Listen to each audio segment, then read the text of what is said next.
How to get landlords and vendors to work with you every time.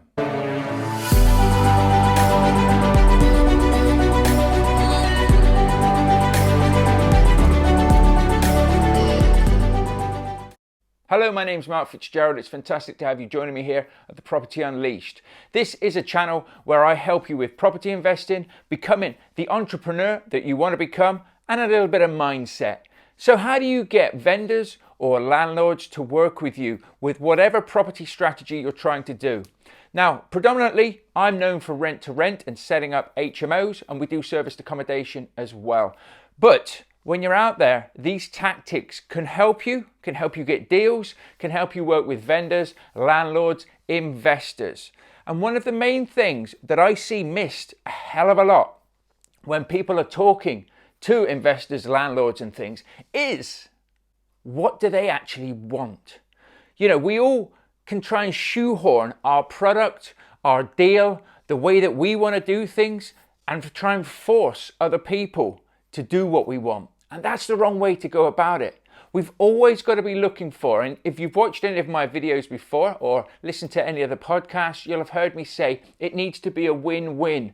But we also want to be property problem solvers. And by being property problem solvers, we can a lot of the time get really, really good deals from the vendors, from the landlords, even from agents and stuff like that.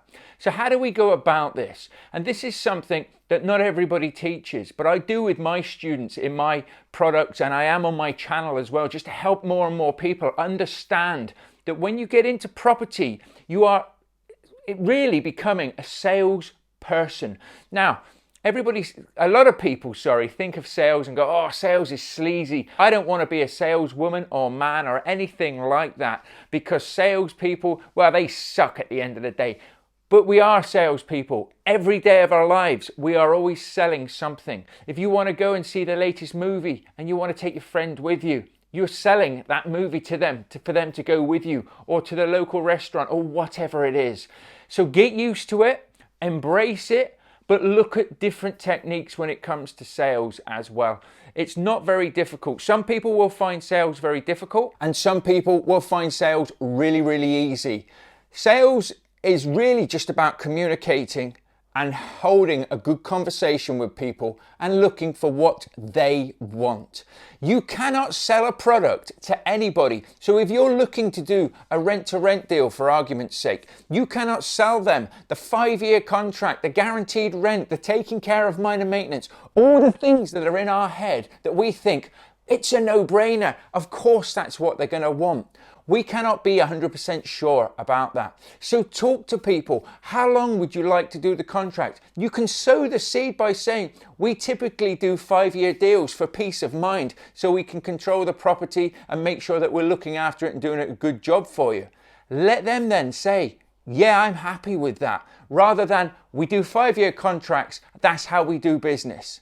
Okay?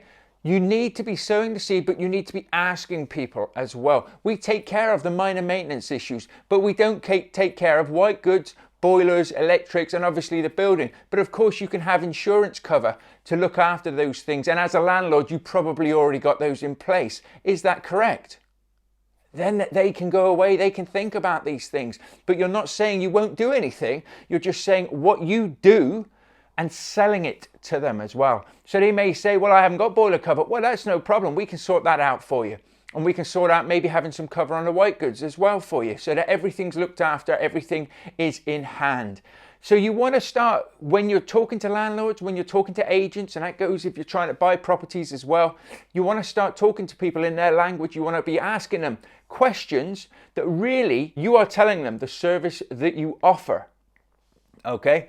So they can take that and then they can counter it and say, all right, let's go back to the contract, for argument's sake. We do 5-year contracts, you know, typically with all of our landlords, for peace of mind, to make sure that, you know, you can have plenty of respite without worrying for the next 5 years that your property will be looked after and you will have this guaranteed rent. Does that sound good to you? They may come back and say 5 years is a bit long for me. Potentially, I'd be looking at more of a 2-year contract. Well, I tell you what, why don't we start with a 3-year contract? That gets you in the game, and that gets you a deal. And of course, If it was a sticking point, the 5 years, and they've just all of a sudden read it on a contract, or they've just listened to you say it without actually asking them their opinion, that could lose you a deal. So you've got to break this down into simple stages of looking at what you offer. So guaranteed rents, again, we're talking about rent to rent here. Guaranteed rents, minor maintenance. You know, what is the minor maintenance? We take care of all the little things that, you know, letting agents would cost you quite a bit of money to do because they normally put a price up on that. So whatever tradesperson comes in, they'll actually add their bit to it as well. We take care of all of that. That's part of our service. We're very proactive on these things. So you're selling to them what the service is that you offer, but you're also leaving it open-ended. And they may say, well, what do I have to do then if you're not looking after the boiler? Well, we do look after the boiler. We will get the boiler serviced on your behalf each and every year. Obviously, that is a cost to your good self, but it would be anyway. And of course, it's your boiler. But we can use our plumbers, or we can use a plumber that you recommend to come in to service the boiler, and if there's any problems, of course, as well. But you can also get insurance cover to cover the boilers and the white goods as well. So if there is a problem there, we just call the insurance company, they send out their plumber, they send out their technician, and it's all solved and sorted to give you that peace of mind and make life very easy for yourself.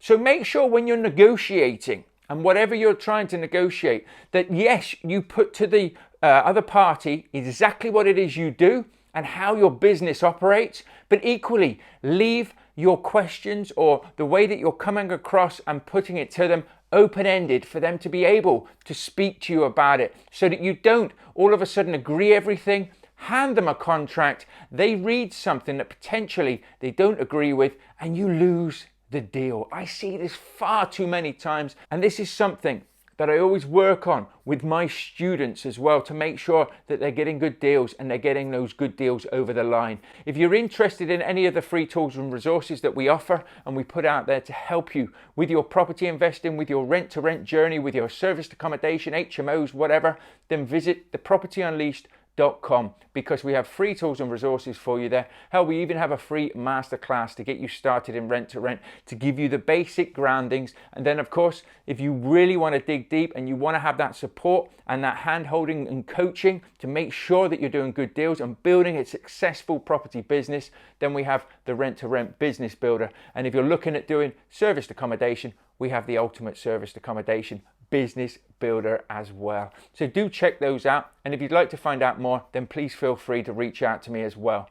So make sure when you're talking to agents, when you're talking to landlords, when you're talking to investors, that you put across what your business stands for, your core values, your offering, but you also find out what their problem is as well. What are they looking for? What problems can you solve for them? Find out their pain point, make it, as I always say, a win-win for both parties, and you will be on to a winner. I hope you've enjoyed this video. If you have, please feel free to share it, like, subscribe, stick a yes in the comments below if you could, just to show me some appreciation that you have enjoyed this, and I will continue to do these videos. It also helps the reach of our channel as well, of course, so we can help more people and make sure that they're getting good knowledge, that they're learning how to do things the right way. You take care, and I'll see you in the next video. Bye for now.